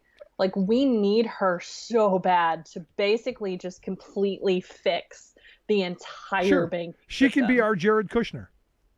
Oh, I just want her to, I want her to fix it. I want her to fix all of the things that Republicans have done. And I think, honest to God, I think we will take back the Senate. I mean, if you look at the numbers that are coming out, holy cats. Oh, it's so good. Yeah, a global pandemic will do that for you. Yeah, I mean, clearly, Republicans trying to sell you your family down the river. It turns out people don't like that. Yeah, now the funny thing that I saw today, the greatest line I saw coming from Mark Cuban. Have you seen Cuban's bit on with Sean Hannity? Yes, that was so much gold. Yeah, it's what I've been saying for a while. I mean, here's the most powerful man in the world, constantly playing the poor me, I'm the victim card. Which I don't understand how, like, he's supposed to be this big macho, whatever dude who doesn't wear a mask. And then all of a sudden, but he's just always the victim. And I agree. And I love when Mark Cuban, talks about him, because Mark Cuban's an actual billionaire. And Trump isn't. And I think he knows that. And so, and the fact that he did it on Hannity, like Trump's buddy, welcomed on one of Trump's biggest foes and then let him run free and say whatever he wanted. It was just like, oh, that happened. It was beautiful. It's a beautiful thing. Most certainly. But here's the thing that scares me. You've got now Trump, like I said, Trump's said that we're not going to be shutting back down. Doesn't matter. In fact, I've had some, messages from people with some pretty nihilistic views of where this goes. Just kill off all the old people and, the survival of the fittest. And, we'll get to the other side that way. The weirdest part for me is the fact that it's these churches that seem to be the ones leading us. And maybe the whole Left Behind thing is part of this. Maybe they view this as an opportunity to actually encourage the end of the world. I don't know. But I just saw this story in California that some 1,200 pastors say that they're going to defy the state's order to do the service stuff. And I'm just going, really? You really want to bring your people into your church so that they can die? It's insane to me. I do think that it has some sort of Revelation style Left Behindism happening. And I know that Georgia tried something similar to what the pastors in California are saying. It did not go well for the pastors in Georgia, and they ultimately did re-close their churches. So, I mean, if these pastors want to risk their own lives and the lives of their parishioners, then rock on, go for it. In a couple of weeks, I think that they're going to change their mind when a whole bunch of people that they know end up in the hospital. And, at this point, I feel like for months now, we've really been fighting this battle where we're just constantly trying to, run against the brick wall over and over again to explain, no, this is a bad idea. Please don't hurt yourself. Please don't, take these drugs that could kill you. Please don't, risk other people's lives. Like all of these things where we have really, as a culture tried to convince these people you are going to die, and they just don't listen. And at some point you really have to be like, all right, I'm going to hide in my house. And if you want to kill yourself, then tally ho. I just hope they don't take anybody down with them. That's the thing. That's the problem. I used to believe that. You've got the right to do whatever dumb nonsense you want to do. You want to jump off a bridge, you knock yourself right out. But the problem is that once they start banging around and this expands, it's gonna end up being those fast food workers that I talked to in the last hour who are going to be the ones that suffer. It's going to be the woman The thing that is the saving grace for me are all of these studies that are coming out saying that wearing masks is going to protect you. Like 80% of the coronavirus can be avoided if you wear a mask. The fact that if you go into a McDonald's, you cannot get up to the counter, and that is never going to change, right? Like there are people that are wearing masks, people are standing far enough away. So I do have faith that that workers are going to be protected more than we think that they are, simply from those two things. And if we can just use that and make sure that all of our workers are protected in that way, then I have faith that maybe the fools who are, trying to kill us all are, maybe they can just isolate it in their little congregations. I hope so. But, the stories that I hear from these workers it's not as great as what you're thinking. I know. I wish we need to start. We've been making masks for first responders and nurses and hospitals, and we need to start making them for fast food workers. We need to start making them for servers and bartenders and all of those people, because they're going to need it. Yeah, there you go. Also, we on the religious front, real quick. Again, just how crazy religion has gotten, and when did religion get this nuts? I'm looking at this mayor of this Dallas suburb who evidently told a city council member that women shouldn't be allowed to lead the prayer at the public meeting because it's against the Bible. We shouldn't have women leading prayer. And I'm going, how do these people get elected?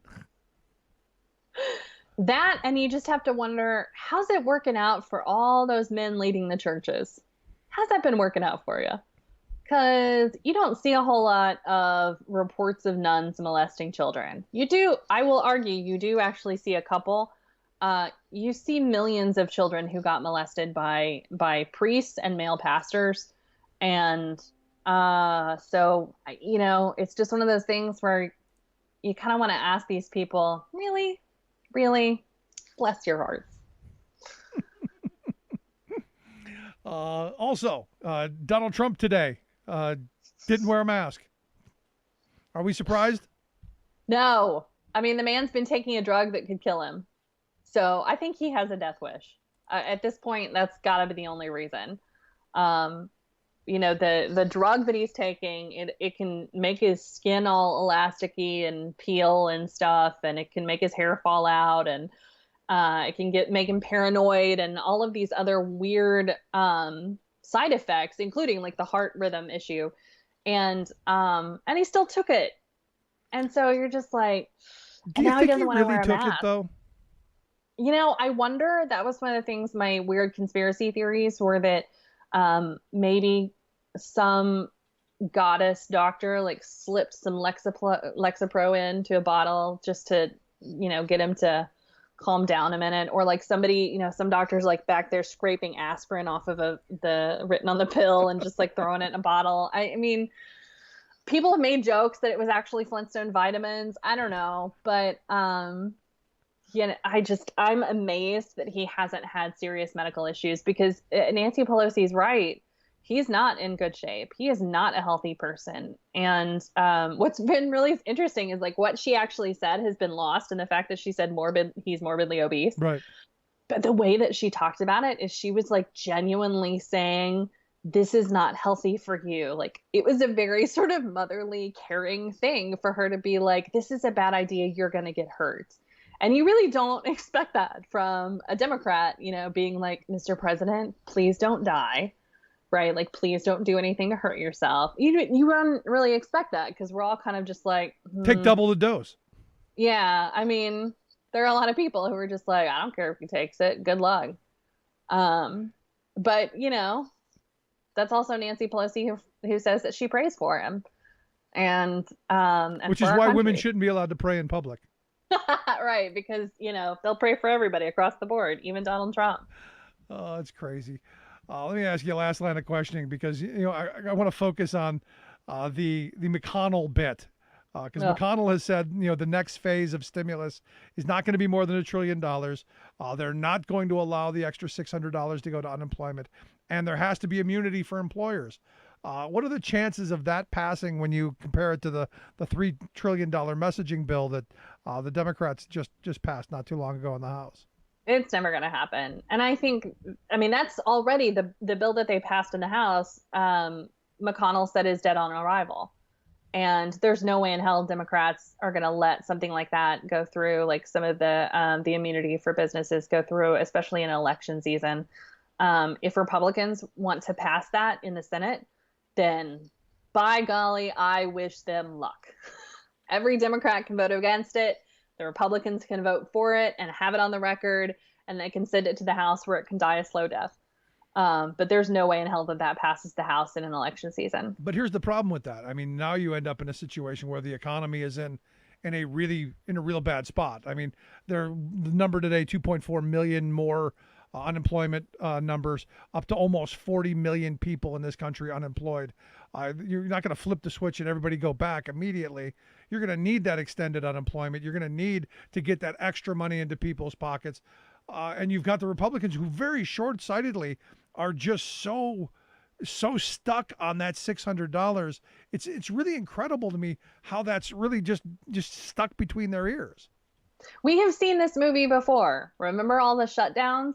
They never end well for Republicans. And if you have the House who has passed a bill that's going to do all of these great things that actually does help Americans, and Americans are like, yeah, I need that unemployment money. I need the extra stimulus. I need all of these things.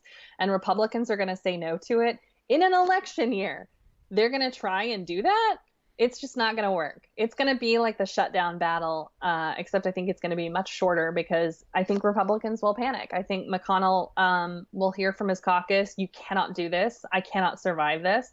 There are too many Republicans who have really bad polling right now who are literally trying to save their political careers. Cory Gardner. Yeah. Cory Gardner, Martha McSally, Susan Collins, Tom Tillis. Oh my God. Tom Tillis of all people. So, I think there's nothing, they don't have any cards that they're holding. Republicans they have nothing. Yeah, but never count them out. They are the party of scorched earth. I do believe that they would be willing to let the whole thing burn down just to save their ideology. They are gum on the bottom of our boots. And on that, we will let it go. Sarah, always great talking with you. I appreciate your time. Good stuff. Thank you. It's good to see you. It's nice to be back. It's great to have you back. Our good friend Sarah Burris, reporter at Raw Story. Make sure you check out the work she does there. Incredible stuff, rawstory.com. Let's take a quick break. Right back. Stick around. You're listening to The Rick Smith Show, where working people come to talk.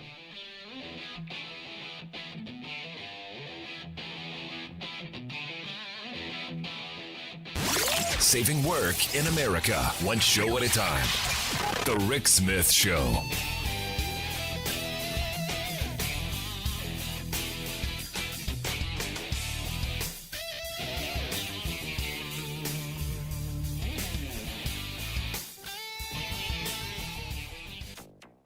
In an impacted area, please evacuate. Michigan dams fail, causing massive flooding and toxic threat. It's one of the most powerful storms ever recorded in the Bay of Bengal. Super cyclone Amphan slams into India.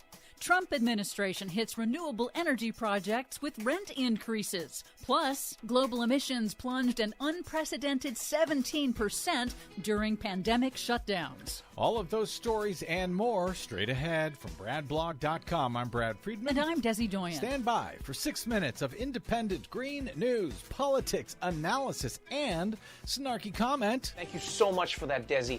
Now, I'm even more confused. See? Even The Daily Show's Trevor Noah is confused by you. This is your Green News Report. Where's Brad? Uh-oh. Okay, Desi Doyen, I'm almost afraid to ask, but what do you have for us today? Powerful cyclone Amphan, the strongest storm ever recorded in the Bay of Bengal, made landfall in eastern India near the Bangladeshi border on Wednesday night, bringing major flooding with reports of widespread damage. Bangladesh, one of the poorest nations in the world, had evacuated 2.4 million people to shelters.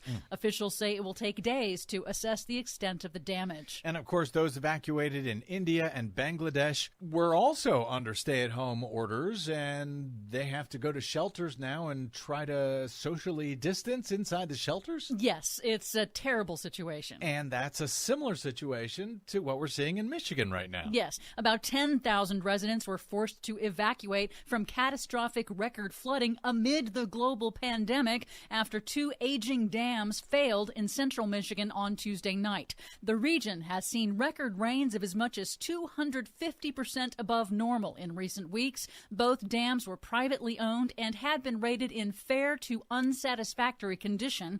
As we go to air, no deaths have been reported. Michigan's Democratic Governor Gretchen Whitmer declared a state of emergency and in a press conference on Wednesday remarked on the stunning impact of 2 simultaneous disasters. It's hard to believe that we're in the midst of a 100-year crisis, a global pandemic, and that we're also dealing with a flooding event that looks to be the worst in 500 years. But wait, there's more. Uh-oh. The floodwaters threaten to inundate Dow Chemical Company headquarters and some 50 miles of toxic Superfund cleanup sites where Dow dumped toxic, cancer-causing chemical waste for decades. The floodwaters could spread poisonous chemicals like dioxin.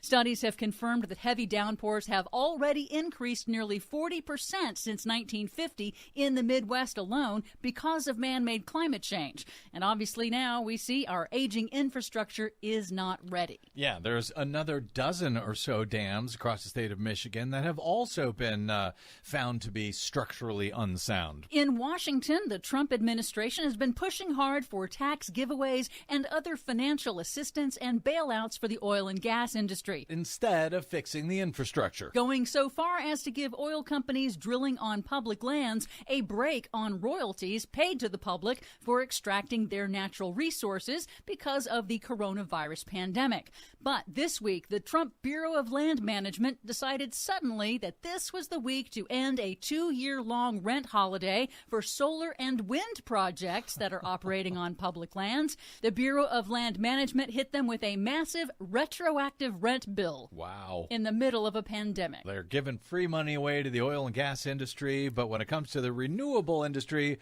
oh, you must pay the rent. But I can't pay the rent. You must pay the rent. Finally, the wave of shutdowns caused by the coronavirus pandemic has fueled a massive drop in global greenhouse gas emissions. According to a new analysis published this week, daily global carbon dioxide emissions plunged an estimated 17% in April over the same period last year, much of the drop from reduced transportation from fossil fuel vehicles taken off the roads. Overall, the researchers estimate global carbon emissions will fall about 7% for the entire year. Of course, it won't last as countries resume economic and industrial activity. But that 7% drop is the amount that climate scientists say we must cut global emissions by every year for the next decade if we are to avert the worst impacts of climate change. According to climate scientist Dr. Michael Mann of Penn State University on a recent broadcast, the study demonstrates that individual behavioral changes are not enough. We need massive, coordinated government action to tackle the climate crisis. We can continue to maintain a healthy economy and solve this problem if we decarbonize our economy.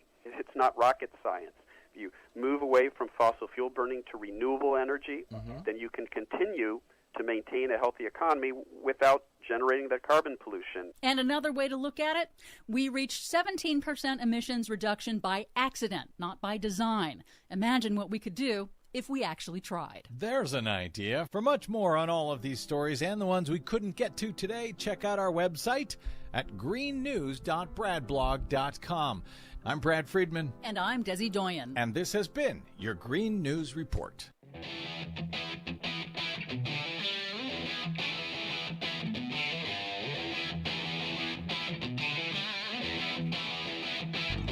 Welcome back to the Rick Smith Show. Now, here is Rick Smith. So I got to tell you, September of 2019, I was really happy to hear that one of my least favorite members of Congress was retiring. I was really hoping that he would lose and he would get thrown out on his ear. But James Sensenbrenner of Wisconsin announced back in September he was not going to seek election. And do you know why I'm not a Sensenbrenner fan? Really, the number one reason, and there's a bunch of reasons. He's been a solid right-wing crazy Republican for a very long time. It comes back to the 05 Real ID Act and how, like thieves in the night, they slipped that into a defense appropriation bill and no vote on it. No one knew it was coming. And now here we are saddled with papers, please, because as you know, here in Pennsylvania, we all now have to go get our real IDs, or we're not going to get into federal buildings or fly in a plane or anything because they're not going to accept our Pennsylvania driver's license, all because of that guy. So I'm happy to see him go, but I'd like to see him replaced by someone who is going to move the ball forward, going to help us, change the direction of this country for the better. And that's why I have asked Tom Palowitz to come talk with us. He is a 2020 candidate for Congress there in Wisconsin's 5th Congressional District. Tom, thanks for taking time for us. Oh, thanks for having me. This is going to be fun. So, here's the thing. Right from the start, the Real ID Act was one of those horrible pieces of legislation. And it's what really, I think, for a lot of people, put Sensenbrenner on their radar. Yeah, and actually he was on the radar, I think, with the Patriot Act to start with. But it's funny because I grew up in Brown Deer, Wisconsin, and when I turned 18, he was my congressman. And in 2016, when President Trump was elected, he was still my congressman. And that was I was 55 at the time, and it just for somebody to be that long and that, I would say, not very involved, but like you said, doing things that aren't for the good of humanity or anything else is just unconscionable in my mind. No, I'll tell you, I'm happy to see him go. But my fear is always when someone bad goes, that someone worse comes along, which is one of the arguments I make against term limits. Give me the right to vote somebody out. I've got the ultimate term limit, and that is my vote. I just wish the people of your district would have thrown the bum out a long time ago. But let's talk about why you should be that guy who takes over. I'm somebody who believes healthcare is a major, major issue, and we're seeing this right now in the heart of this global pandemic. The number of working people who just don't have access to adequate healthcare or any health insurance. I'm curious, where do you find yourself on the spectrum of make the Obamacare better, Medicare for all, something else? Where do you find yourself? Yeah, well, first off, healthcare is a right, not a privilege. And I think it starts with, I've been a business owner for a while. I'm also a veteran. I was in the Navy. I was on a nuclear submarine for 4 years. And one of the things I learned a long time ago is that for some reason, we've decided in the United States to connect the labor market with the healthcare market. And I think that we need to now move toward disconnecting that, like most of the other developed countries in the world have done, because one, it hurts job portability, but the other is it hurts entrepreneurship. It's very hard to start a business when you really have to have access to healthcare, as expensive as it is. But the bottom line is we need to move to a universal system. And I think that's good. We have to do it over a phased-in process because there's plenty of people that already like their insurance. There's 3.5 million jobs in the insurance sector, the medical insurance sector in this country. We're going to have to reallocate those jobs and move them along. So one, I believe in bringing the Medicare age down to about 50. I know a lot of people in their 50s like me who, if you're afraid of losing your job or you're struggling to think if you can move out on your own or do something else, that really hurts people. So we need to bring that down. The 20 plus million Americans who still didn't have health insurance after the ACA need to be covered. And now the 27 million new people who lost their health insurance in April, what are we doing with them? And we've got President Trump still going to court to try to destroy the ACA as we know it. So healthcare, I think, is an essential right in this country for people. And I think that once people are covered, it can unlock tremendous potential in the economy. Yeah, unleash that entrepreneurial spirit that we're told Americans are famous for. And you're right. Yes. I know a lot of people my age who would leave the job they have tomorrow to pursue other endeavors. It's just the healthcare that keeps them where they're at. Yeah. And young people, they're working in this gig economy. They're holding sometimes 2, maybe 3 jobs, and their ability to find healthcare or even pay for it, a lot of them just decide to go uncovered. The great thing about the ACA is it helped people be covered up up to age 26 on their parents' plan. I know my children took advantage of it, but now they're into this world where they're looking around going, wait a minute, I really need something for healthcare, and it might not be something I love to do. And I've just always thought, why wouldn't we want people to do what they love to do instead of worrying about whether they have good benefits and insurance or not? No, that's an excellent point. And the other part that I throw out is that I think we have to have one entity that covers you from cradle to grave.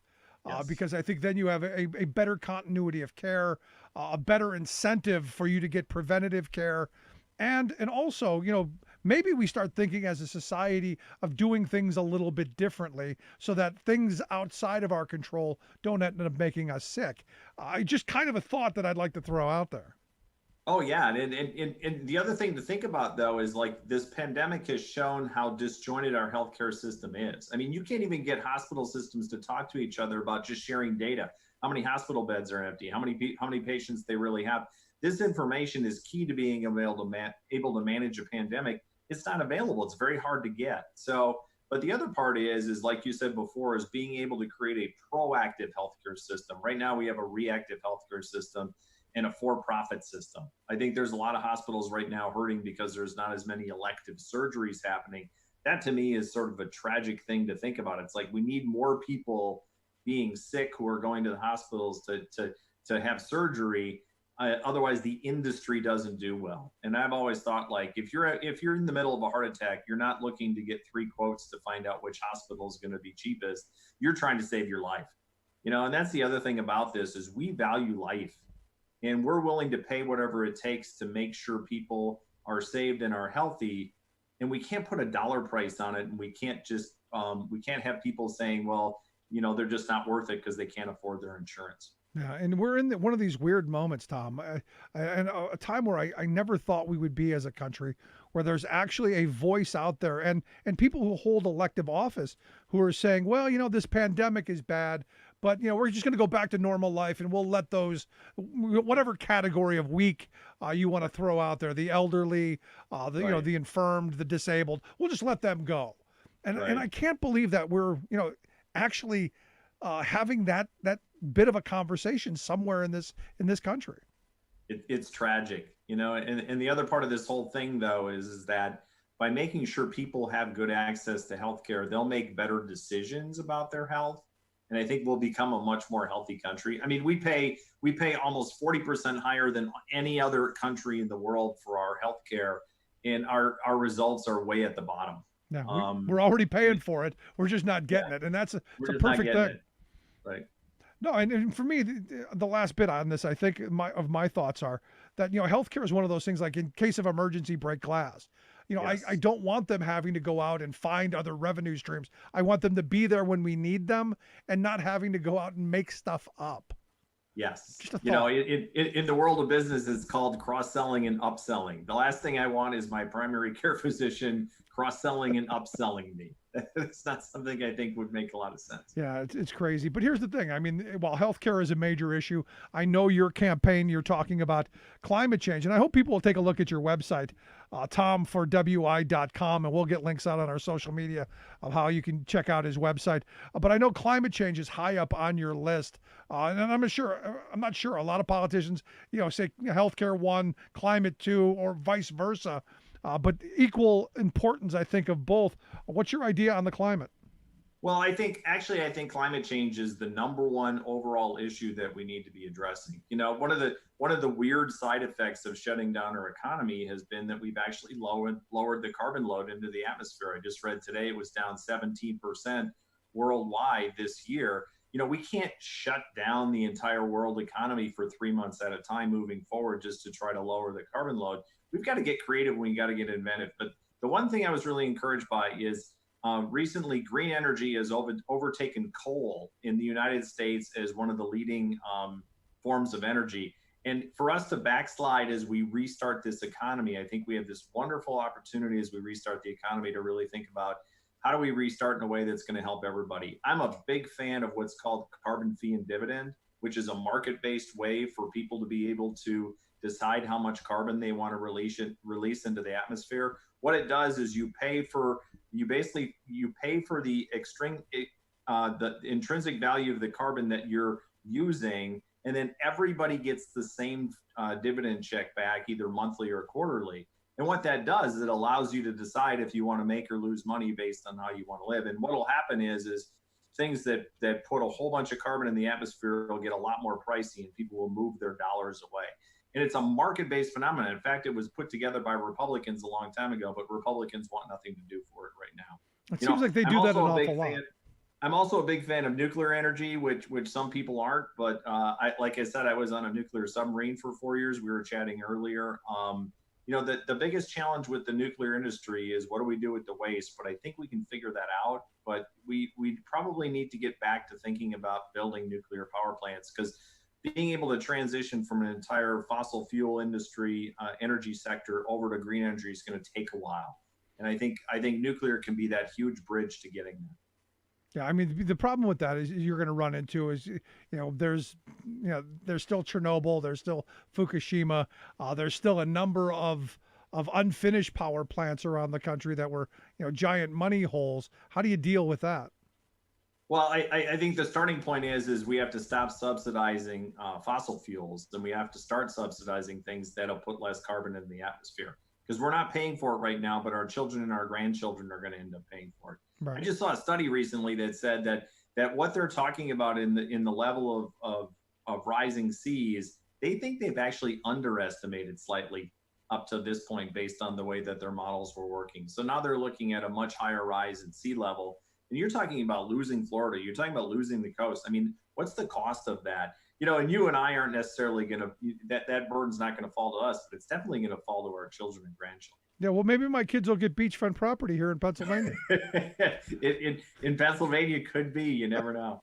No, but I mean, and look, I'm joking. I don't want to see that happen.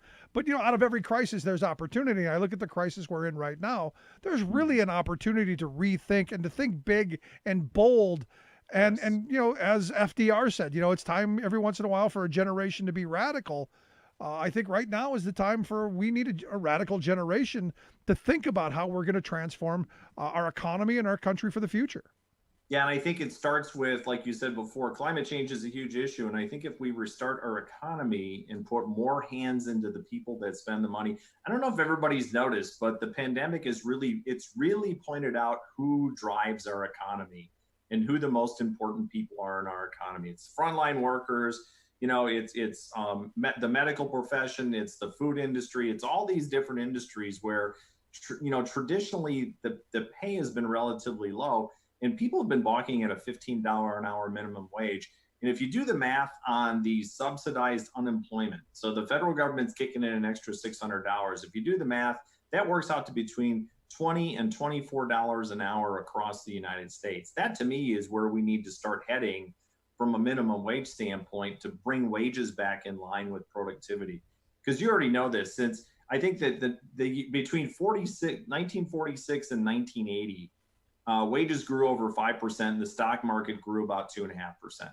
Since then, the stock market's grown over 5% and wages have grown less than 3%. And that's pretty much been eaten up by healthcare. We have to get back to where labor is actually compensated correctly in our economy in order to make sure that people have money to be able to invest and grow and live their lives. I'm a big fan of the American dream. My dad, he was a auto worker for a while. He worked at the old A.O. Smith plant here in Milwaukee.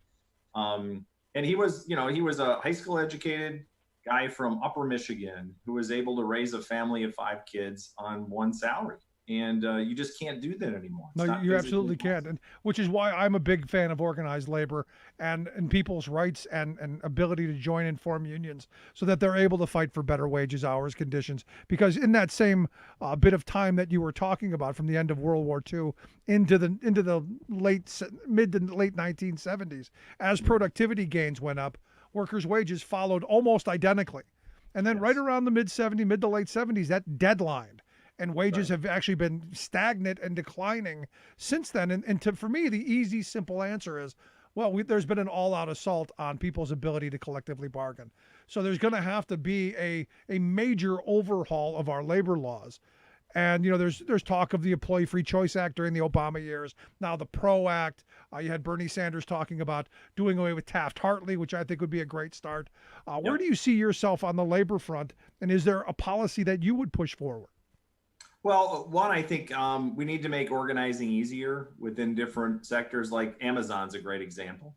Just having the ability for Amazon to be able to have their workers be able to organize, I think, is going to be key. I don't know if you saw this, but the billionaires in this country, their net worth has gone up $434 billion this year. And there are now an extra 38 million people unemployed. That to me just blows my mind. It's just unconscionable that we have these uber wealthy people who's in the middle of a pandemic, their value goes up. When people are scratching and the food banks are full and there's all these people who are wondering where their next paycheck is going to come from. So it starts with organizing. But I think minimum wage is one of those areas where we have to keep pushing. It should be indexed. It should be indexed to productivity.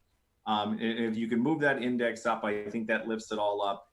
And then just the ability to help people be able to organize easier and sign up for unions. That's what should happen. Yeah, but there's a whole bunch of businesses in this country that think that unions are terrible. The whole, the aptly named right to work laws that have been passing all across the United States, it drives me crazy because it has nothing to do with the right to work. It has everything to do with the race to the bottom when it comes to prices. Absolutely. Or as Dr. King said, there are no rights and there's no work. And that's really the frame there.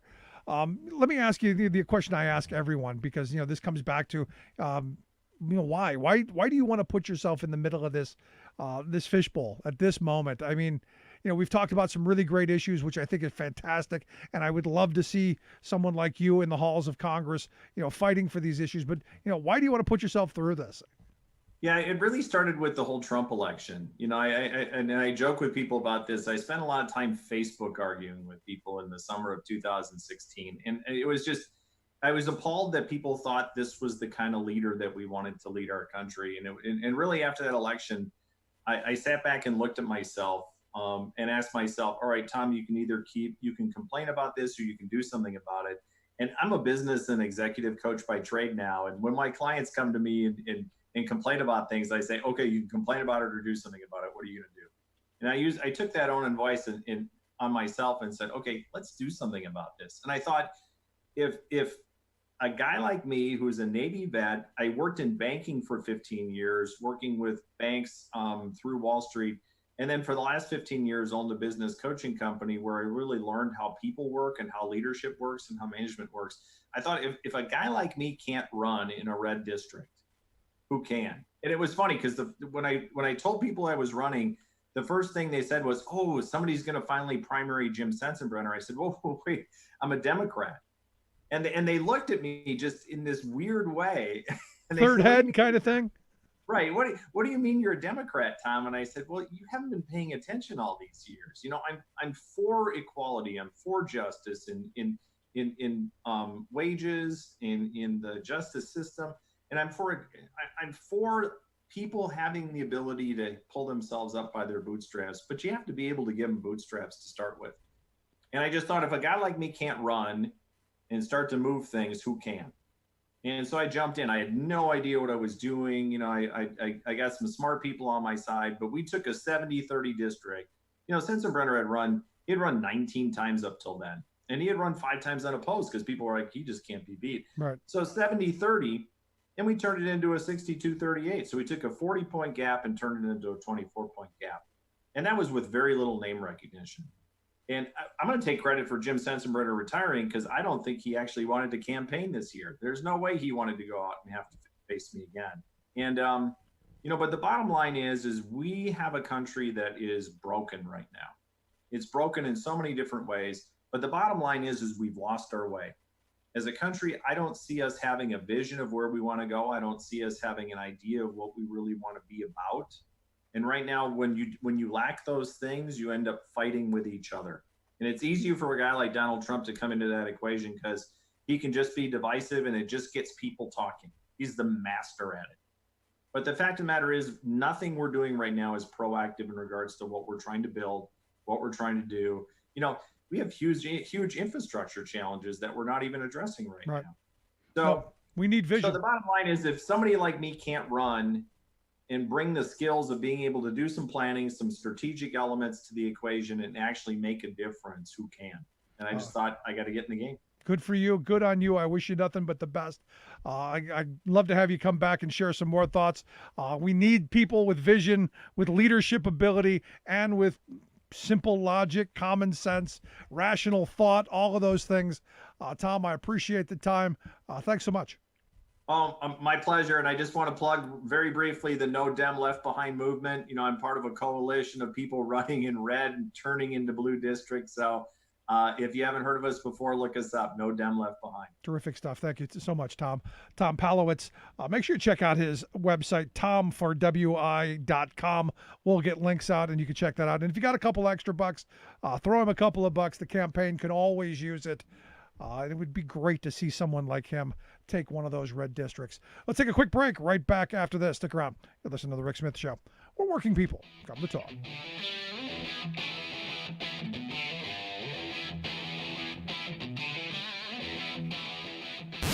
Saving work in America, one show at a time. The Rick Smith Show.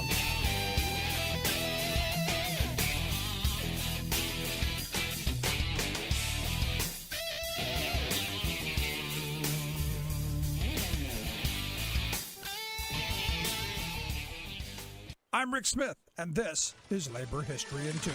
On this day in labor history, the year was 1946. That was the day that Democratic President Harry S. Truman ordered the government seizure of the nation's bituminous coal mines. 800,000 United Mine Workers of America, led by John L. Lewis, had gone out on strike. A wave of strikes washed over the United States after World War II. As part of the war effort, most unions had agreed not to conduct work actions during the war. But as industry profits soared due to wartime government contracts, workers saw little improvements in their wages or working conditions. Pent-up worker frustration boiled over after the war. Historian Jeremy Breacher had noted that the U.S. Bureau of Labor Statistics called the first half of 1946, quote, the most concentrated period of labor management strife in the country's history. The miners were part of that strife. They wanted improved wages, better health care benefits, and safety on the job.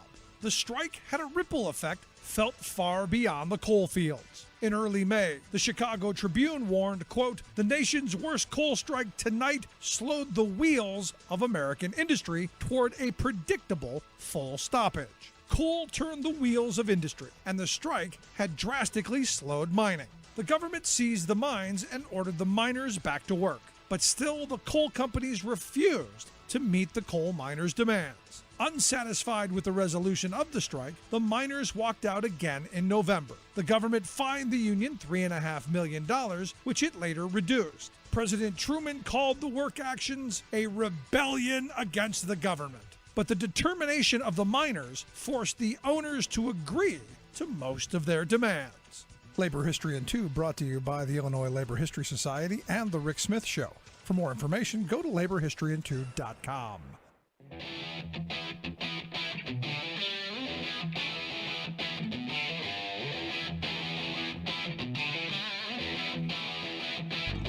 Welcome back to The Rick Smith Show. Now, here is Rick Smith. So Columbia University epidemiologists have a new study out. And the new study says that had we just enacted social distancing measures a week earlier, had we done it on March 8th instead of March 15th, that 36,000 people's lives could have been saved. They say that's about 40% of the current reported fatalities from the virus. They also found that had we done it 2 weeks sooner, on March 1st, you could have saved 54,000 lives. Of the 95,000 people who have lost their lives already, you're talking more than half. And this is one of those moments where you go, this is why leadership matters. This is why you need people who, well, actually understand how to lead, actually understand how to listen to others, and maybe read.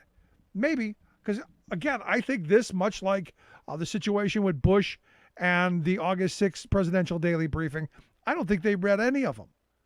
And evidently, Trump only reads the ones that has pictures. And that's not a joke. There's no punchline there. Just sad and scary. But had we just had 2 weeks sooner, had he taken this seriously 2 weeks sooner, 54,000 people could have had their lives spared. Just insane. Anyway, if you missed any of today's program, thericksmithshow.com. That's where you go to get the podcast. The Rick Smith Show app on the smartphone. Take the program on the go, wherever you go. And as always, you can email me, rick@thericksmithshow.com. Thanks so much for being here. We'll see you back here next time.